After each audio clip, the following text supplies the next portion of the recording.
I'm No, sharing ma'am. the screen. Can you all see it? Yeah, Yes. now we can. Yes, Okay, we so can. this Yeah, now we can. so this is the lesson number 2 of First Flight, Long Walk to Freedom by Nelson Mandela. Have you all heard about him? Yes, ma'am. I'm Yes, sure you ma'am. all have. Yes? Okay, okay. Right.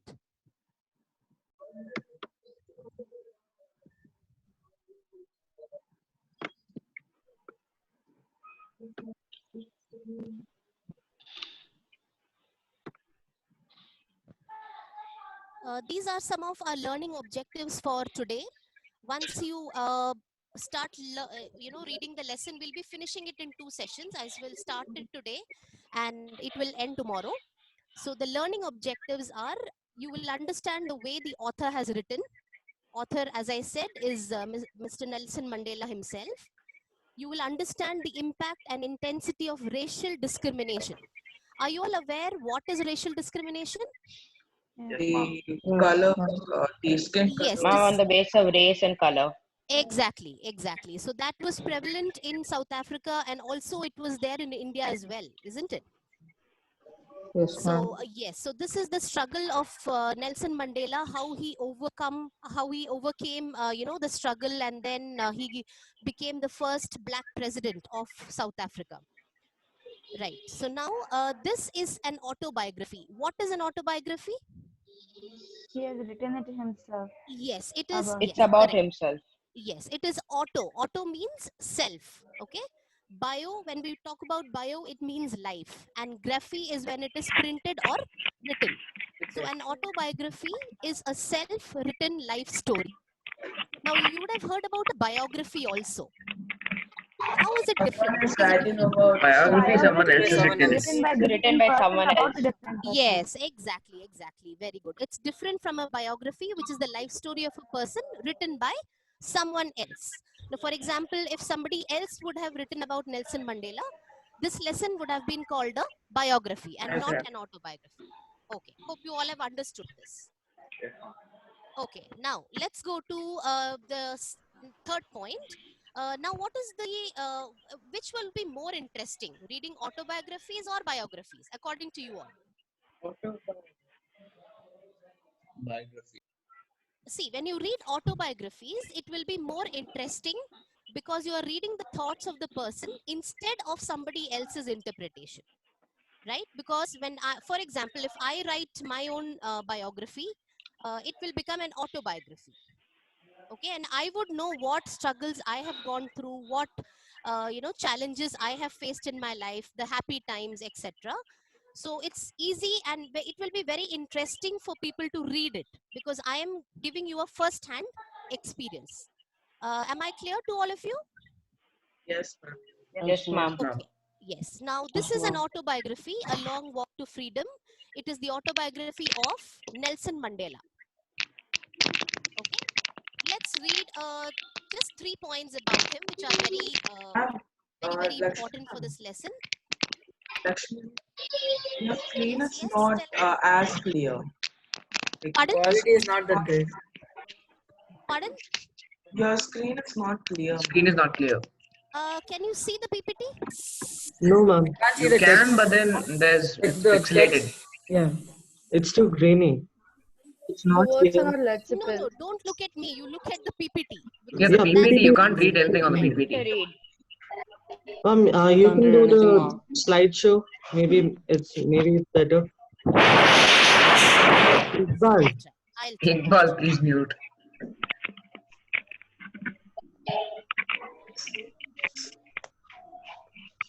Your screen. Screen resolution is not right.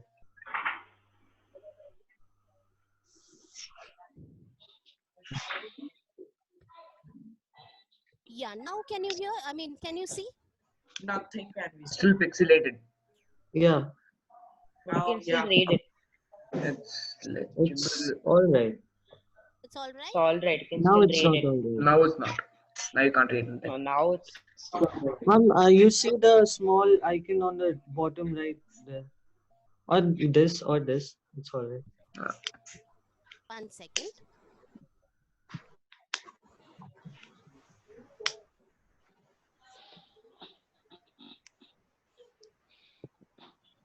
Now can you see the learning objectives on the screen? Yeah. Scan. Yes, Yes, okay. Yeah. This is about the autobiography which we discussed. And this is about Nelson Mandela. Okay. Yeah, okay. Now, Mr. Nelson Mandela, he became the South Africa's first black president after more than 3 centuries of white rule. Now, what does white rule refer to? Britishers. The white minority was there, Was and ruling, yes. they were imposing their Exactly, own and that rule was upon for the more black than majority. 3 centuries. Okay, which spans more than 300 years. Okay, now the African National Congress Party won 252 out of the 400 seats in the first democratic election in the history of South Africa. Okay, right. Now Nelson Mandela was the architect of the fight against, you've heard the term apartheid or apartheid. Remember, Yes, ma'am. it's a name given Yes. to the racial Yes. discrimination. Exactly, yes, yes. And spent over 30 years in prison. Now this is a small video about what was apartheid or apartheid.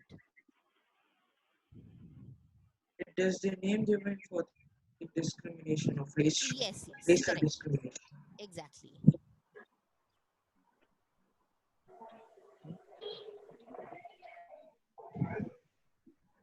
Well, it's a nice video.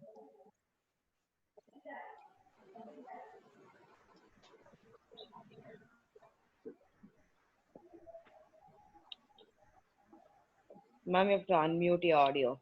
And we can't hear. One second, yes. Can all of you mute your audios, please? All the others can mute your audio. Yeah,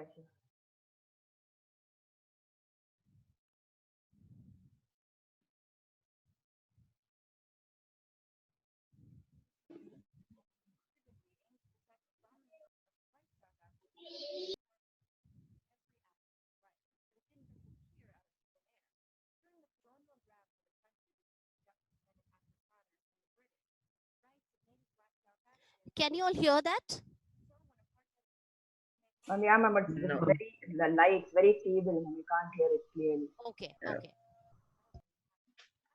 We can't see also, I guess. We can't see the video. Ma'am, we can't see the video.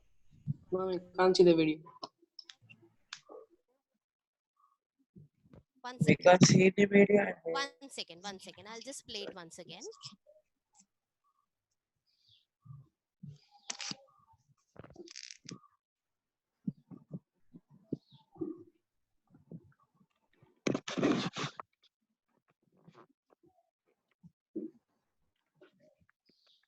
Can you see my screen?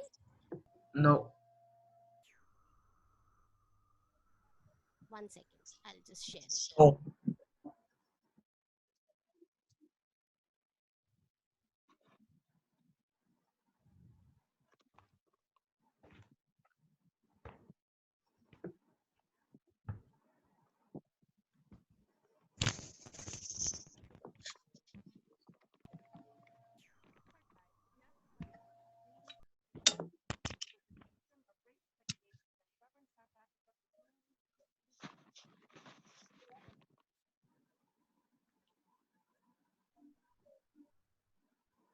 is ma'am there?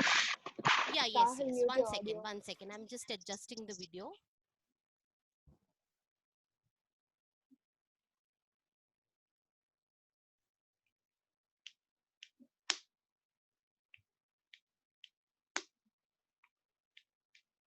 Can you see the video now? Yes. Okay, one second. Years. It specifically aimed to protect the domination of the white South Africans over non-whites in every aspect of life. But it didn't just appear out of thin air.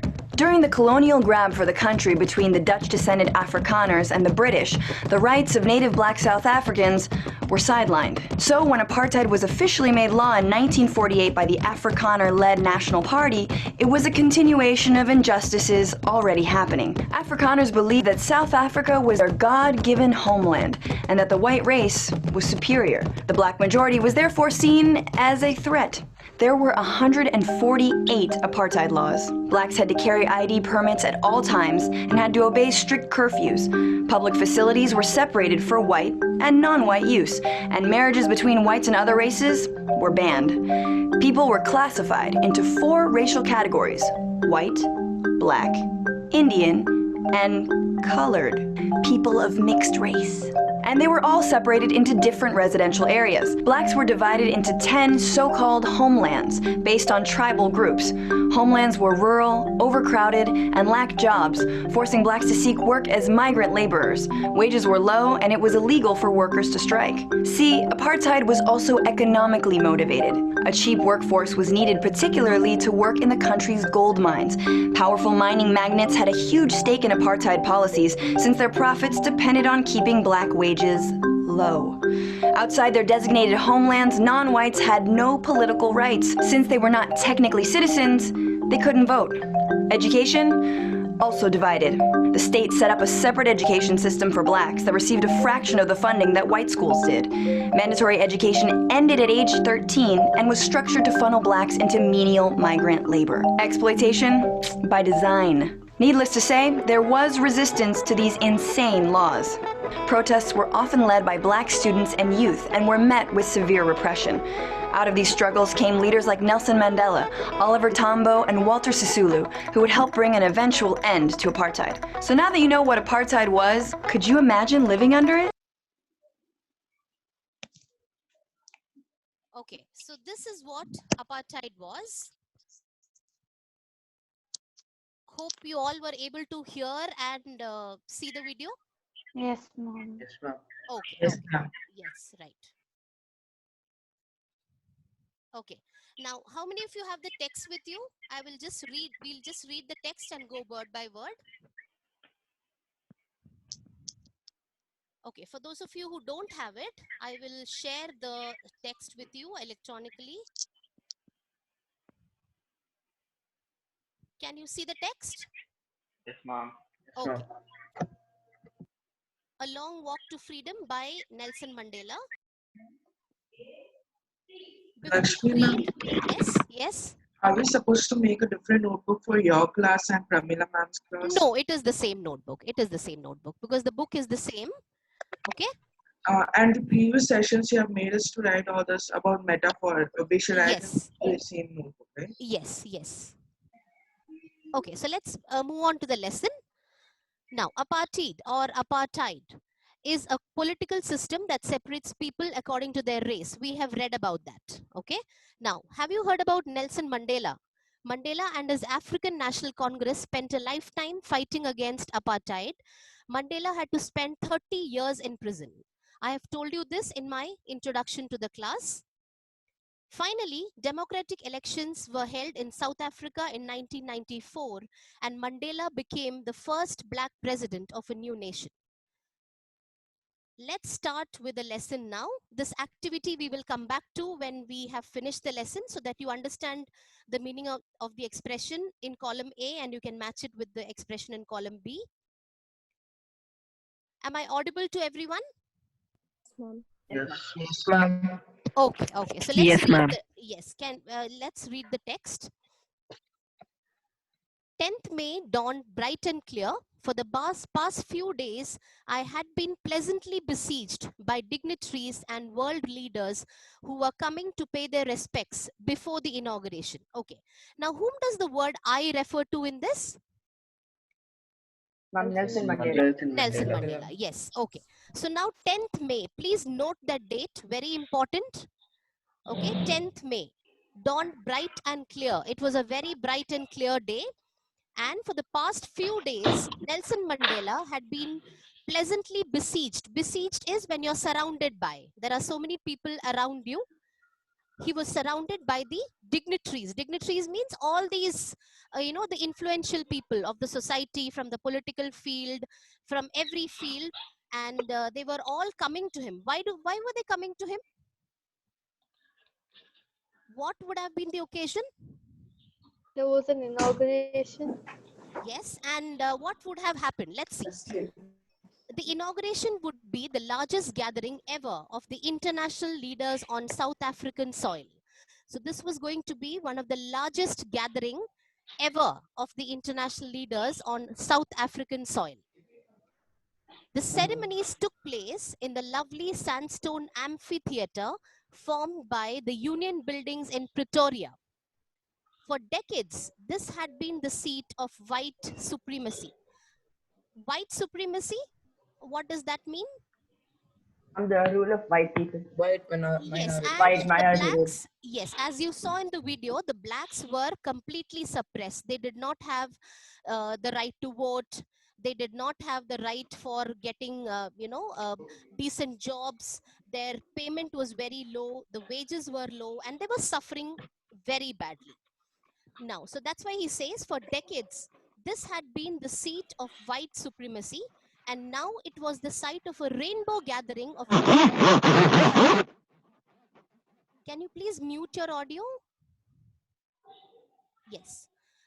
And now it was the site of a rainbow gathering of different colors and nations for the installation of South Africa's first democratic non-racial government. Please pay attention to these few phrases of the last line of the paragraph. South Africa's first democratic non-racial government. Very, very important. Okay, let's proceed. On that lovely autumn day, I was accompanied by my daughter, Zenani. So the name of Nelson Mandela's daughter is Zenani. On the podium, Mr. de Klerk was first sworn in as second deputy president. So it was their, swearing in ceremony. You've seen swearing in ceremony of the president, the prime minister of our country as well, where the cabinet ministers also take oath. Yes or no? Yes, ma'am. Yes? Yes, ma'am. Amok? Yes, ma'am. Okay, so this was the ceremony where they all were taking oath and they were taking office. Okay, right. Now on the podium, Mr. de Klerk was first sworn in as second deputy president. So he was the second deputy president. You should remember the name of the person, Mr. de Klerk. Then Thabo Mbeki was sworn in as the first deputy president. There is a player called Bangwa in one of the cricket team. Which is that? Anyone knows, boys? I think it's Zimbabwe, right? Zimbabwe. I think so. Yeah. Bangwa. Yeah. So that's how Bangla. you pronounce this, the surname also. Thabo Mbeki, okay, was sworn in as first deputy president. So the first one to be sworn in was the second deputy president, Mr. de Klerk. And the second one to be sworn in was Thabo Mbeki, who was sworn in as the first deputy president. Now, when it was my turn, so now it was a turn of Nelson Mandela to be sworn in. He says, I pledged to obey and uphold the Constitution and to devote myself to the well-being of the Republic and its people. To the assembled guests and the watching world, I said.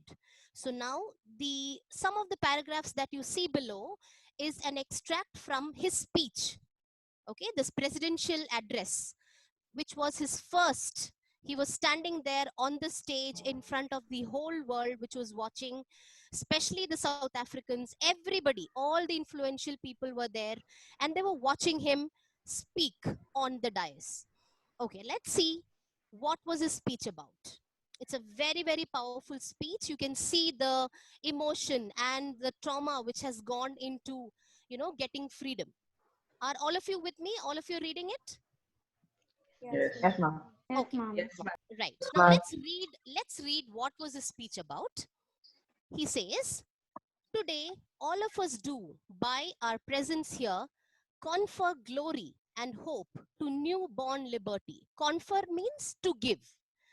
You would have heard that, some people are conferred with honorary doctorate degrees. Some of them get, ranks in the army. Okay, so that's the meaning of confer. When you confer an award or you confer maybe a title, that's called conferring. So he was given he says it confers glory and hope to newborn liberty. It's a newborn liberty because all these centuries they were under, they were subservient to the other whites, even if the whites were in minority. So he says, confer glory and hope to newborn liberty. Out of the experience of an extraordinary human disaster that lasted too long, must be born a society of which all humanity will be proud. Absolutely. Freedom is so important, right? Even India's freedom struggle, our own country's freedom struggle spanned for so many years. So we all know how important freedom is for all of us. Okay, now he says, we who were the outlaws not so long ago. Okay, now why are they called outlaws? And they were excluded, that's why. Yes, they were excluded and they were not given any rights. You can say that they did not even have their right to live. You know, they were completely suppressed under the white rule. So they were called outlaws, and they were completely isolated. They were just cornered, and they were like outlaws, you know, living in their own land. They used to be treated as outsiders. Okay, right. Now he says, we who were outlaws not so long ago have today been given the rare privilege to be host to the nations of the world on our own soil. So he's so proud when he says this. He says it's our own soil. We thank all our distinguished international guests for having come to take possession with the people of our country of what is, after all, a common victory for justice, for peace, for human dignity. Yes, now he says human dignity. What is the meaning of dignity? Ma'am, respect.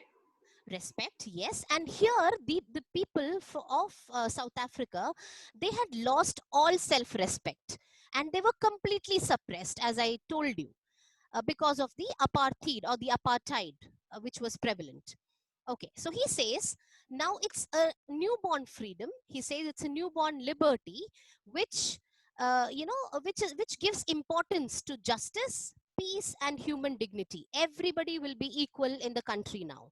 And he says, we have at last achieved our political emancipation. Emancipation is when you come out of, when you evolve from something which was prevalent for a long time. Okay.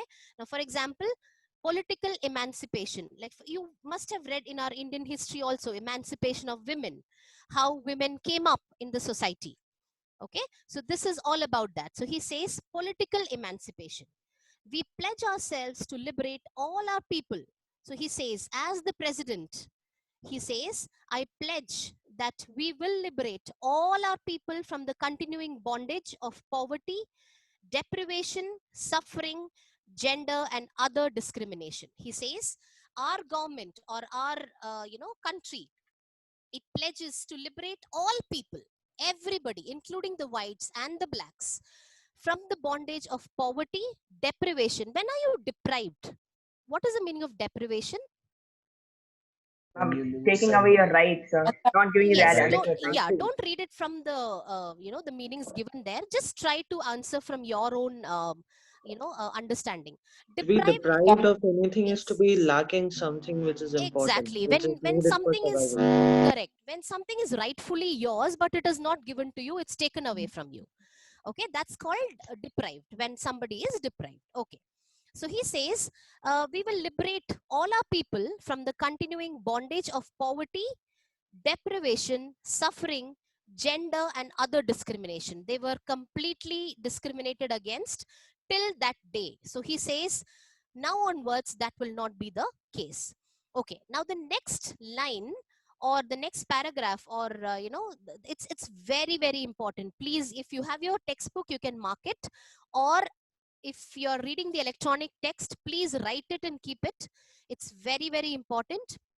He says, he emphasizes, reiterates, he says, never, never, and never again shall it be that this beautiful land will again experience the oppression of one by another. He doesn't state white or black. He says, this land, this beautiful land which God has given us, never, never in future will it be again under oppression of one by another.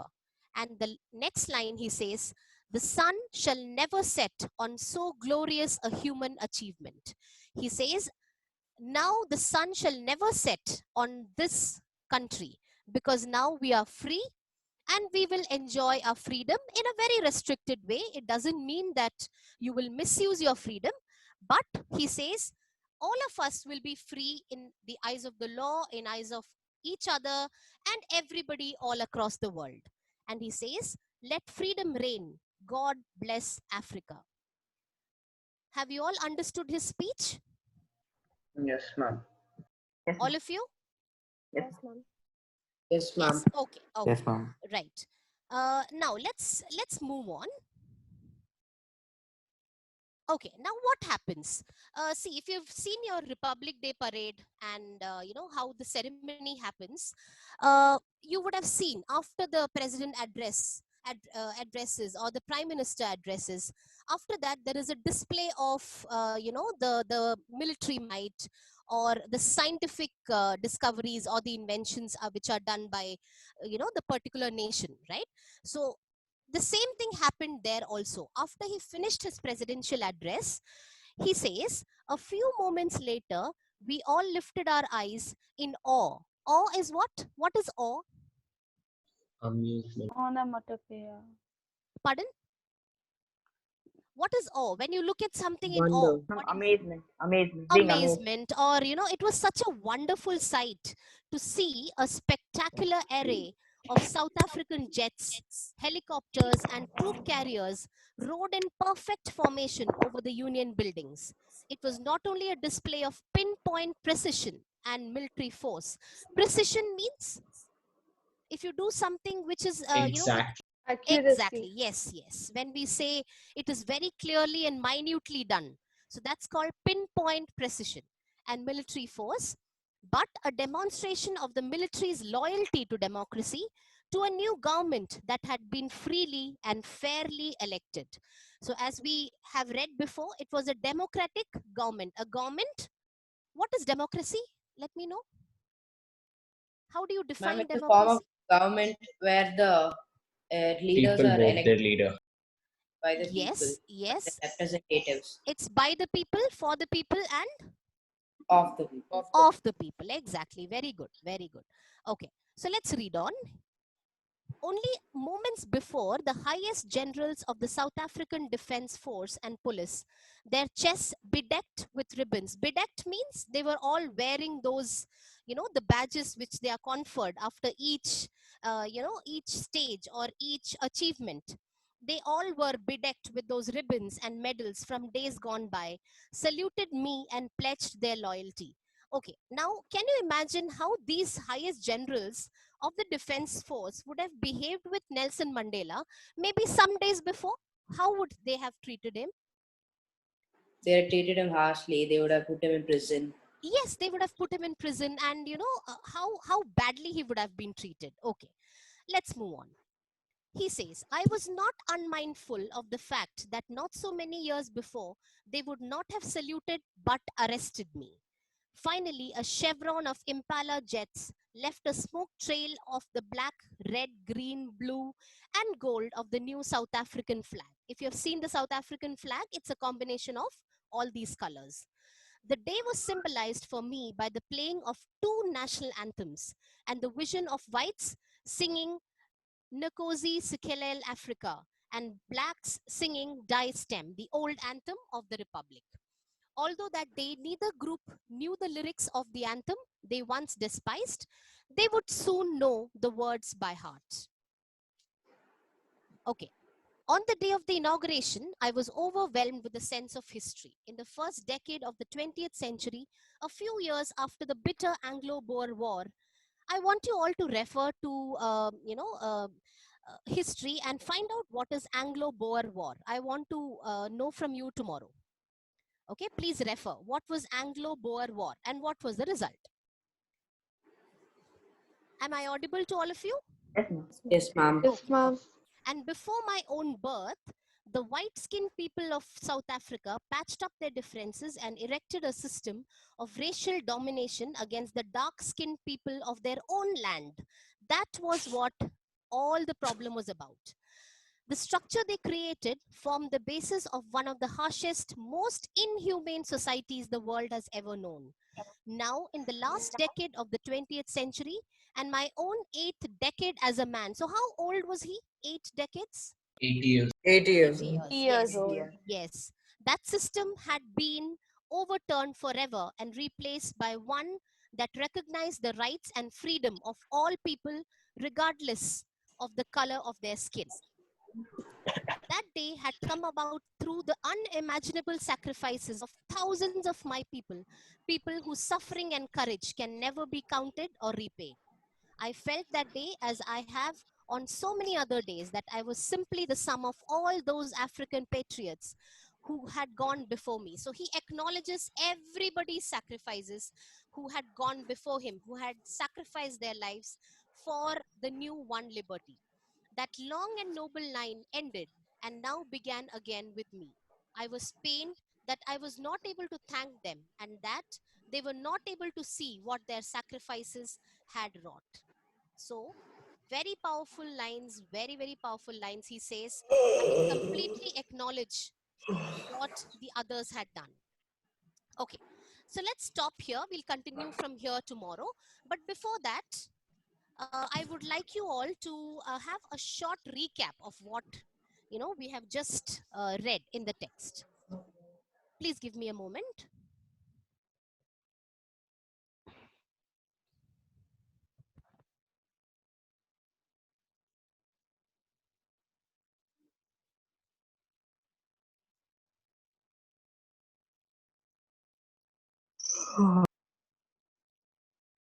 Can you mute your audio, please?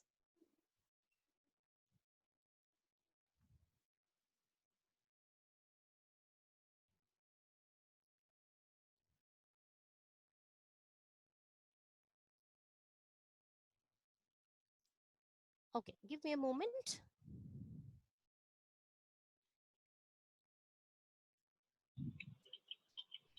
Right.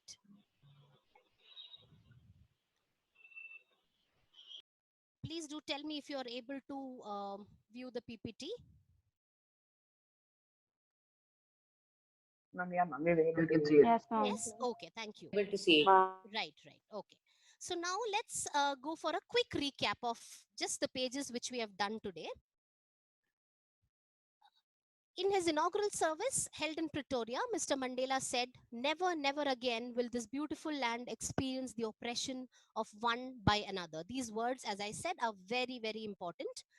More than 1 lakh or 100,000 South African people of all races celebrated on the occasion.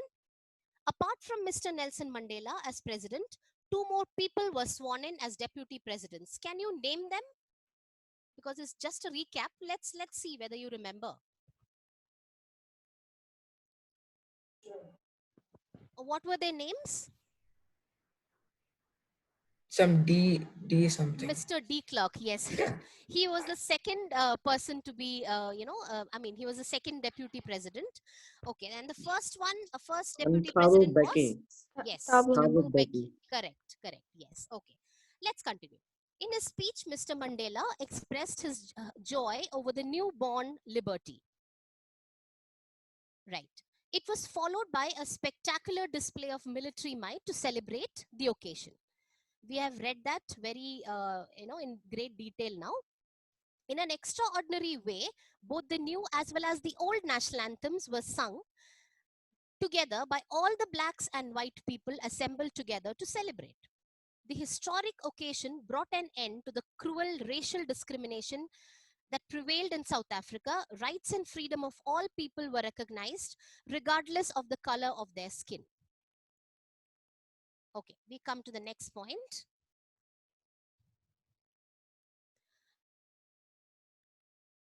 Right. Now, I just want you all to watch an animated video. It's very interesting, which will tell you the complete life history of Nelson Mandela. Just to end today's session with something very cute and something very informative. Please tell me if you are able to view the video.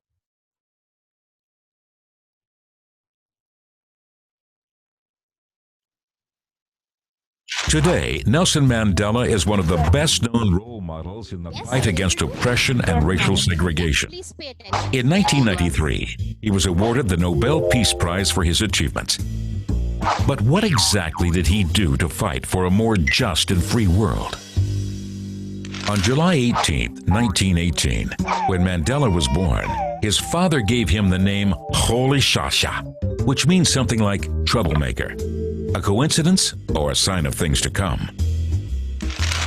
Mandela grew up in a traditional Xhosa clan before going to an English-speaking boarding school. That was where he first got the name Nelson. At law school, he fought actively against the South African system of racial segregation known as apartheid, which was even written into the law. Mandela joined the ANC, a party that advocated for black Africans' rights. Although Mandela initially believed in peaceful protest, he changed his mind in favor of armed resistance. After the ANC was banned, Mandela's struggle went underground. But Mandela couldn't hide forever. In 1962, he was arrested and sentenced to life in prison as a terrorist. Although some Western politicians supported his imprisonment, more and more people around the world advocated for his release. In 1990, South Africa's new president, Frederick de Klerk, gave in and set the troublemaker free. 4 years later, Nelson Mandela ran for office in the country's first democratic election and was voted in as South Africa's very first black president.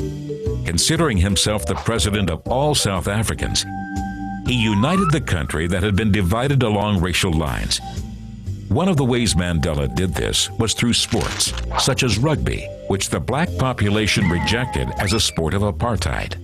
When South Africa hosted the Rugby World Cup and won the final, Mandela gave the team captain a congratulatory hug in front of millions of viewers, an enormous gesture of reconciliation.